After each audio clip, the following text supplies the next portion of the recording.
a dumpster.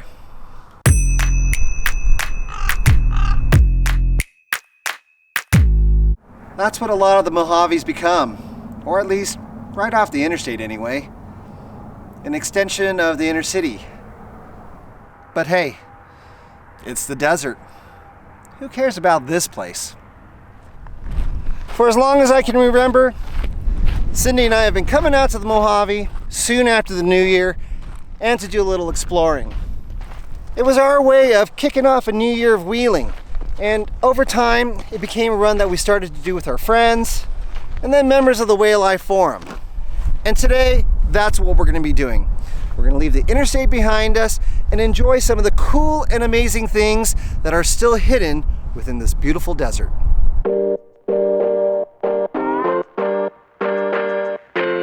All right, I think we're ready to roll.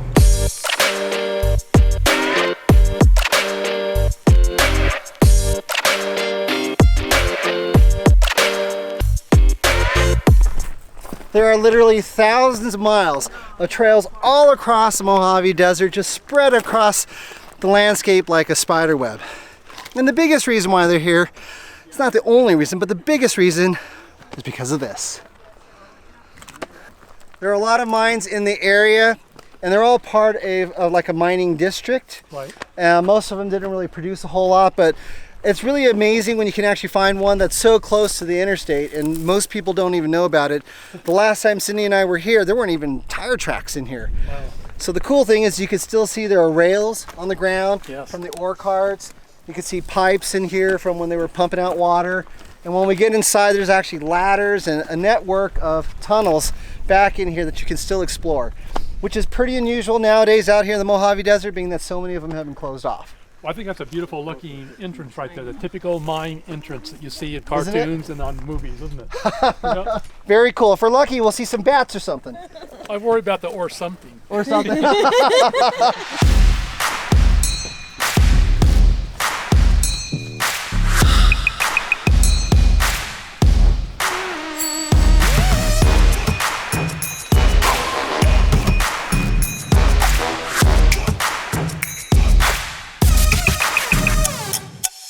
So check this out.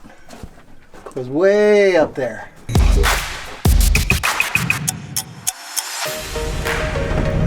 Right turn under the barrel.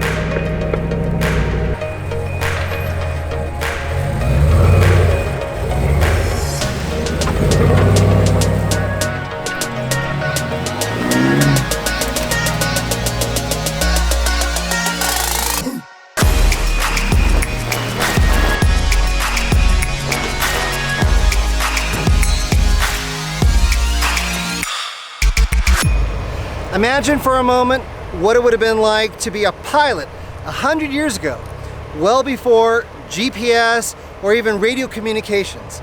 How would you have navigated across the country? Well, back then you would have done it by sight, and you would have used visual markers just like this. This is a 50-foot concrete arrow. There would have been a beacon tower on top of it with a powerful light, and they would have been spaced approximately 10 miles apart, and you flew by sight. These things would have been painted in a bright orange-yellow color, and you'd have a guy living in this shack from periods of time just to make sure the lights were still going. As some of you know on the forum, I've been looking for these for a long time, and I always get excited when I find them. And as you can see, what does it follow? What is now known as Interstate 15.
So one of the coolest things about the Mojave Desert is they have all kinds of crazy things out here, and some of which I don't even know about, like this.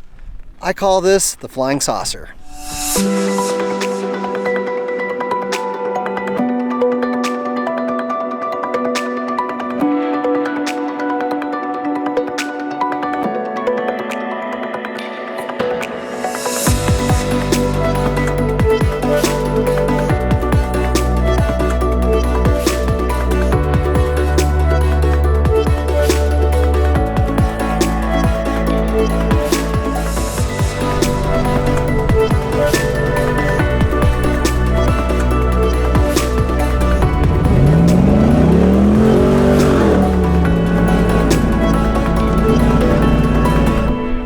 So we just crossed the highway. We're about a little over halfway through our trip, and we're making a stop here at Valley Wells.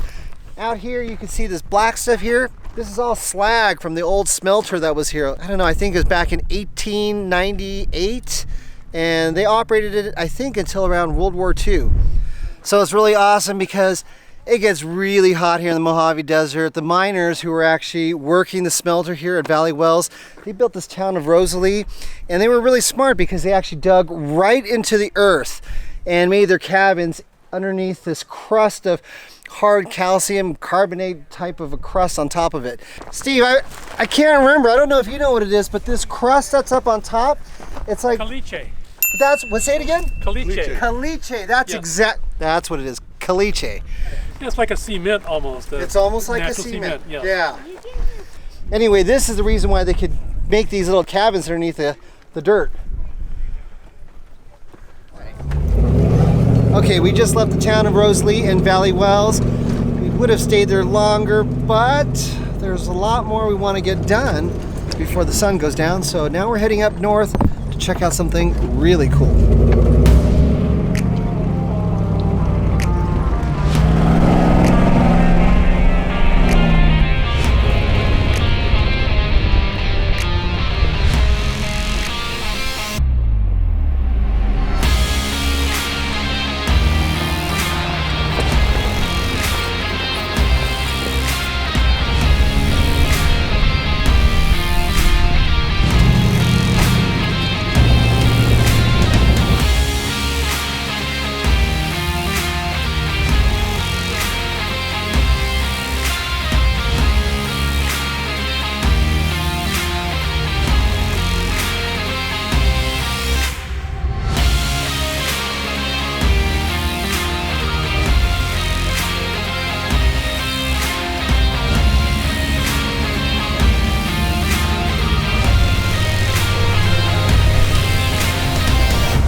This right here, this is the Coliseum Mine. There was actually gold discovered here back in the 1860s, but mining stopped pretty quickly.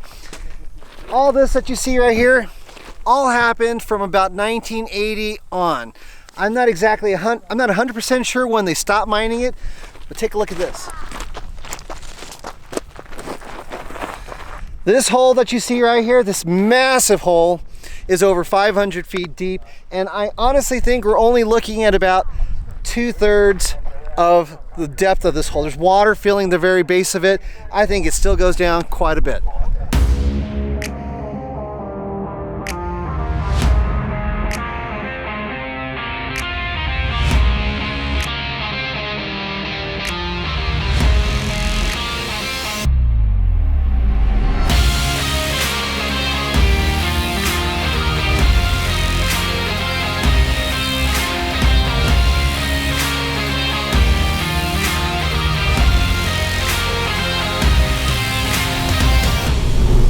What a beautiful day it's been out on the trail today.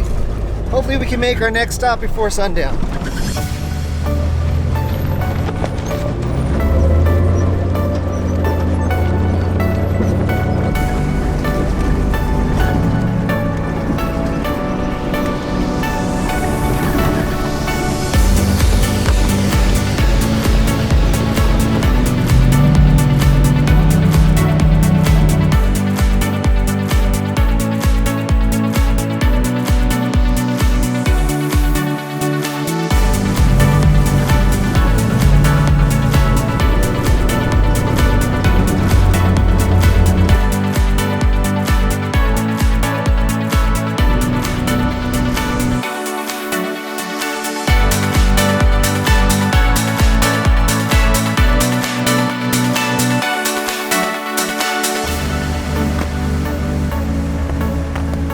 find me a piece. This is selenite. It's the crystallized form of gypsum, and it's all over here. You can kind of see it with the headlights reflecting on it. It's pretty amazing stuff. And it's clear as glass. Yeah. Wow, look at that.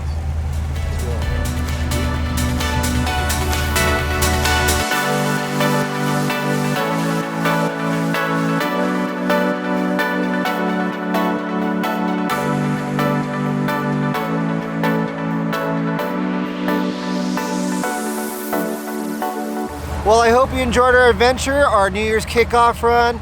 I think everybody here had a great time. If you want to join a trip like this in the future, that is, we do lots of trips like these. Be sure to sign up on Wayalife.com because that's where we post them up. We'll see you next time.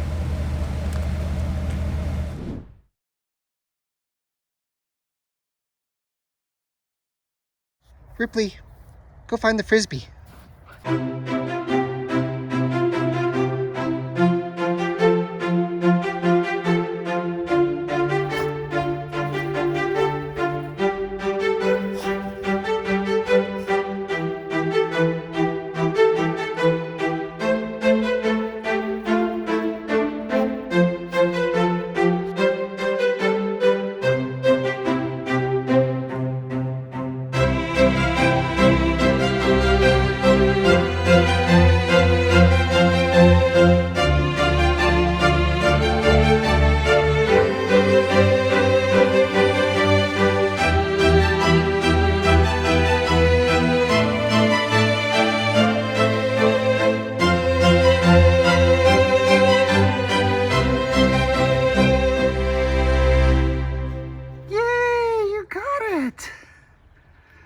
You found it.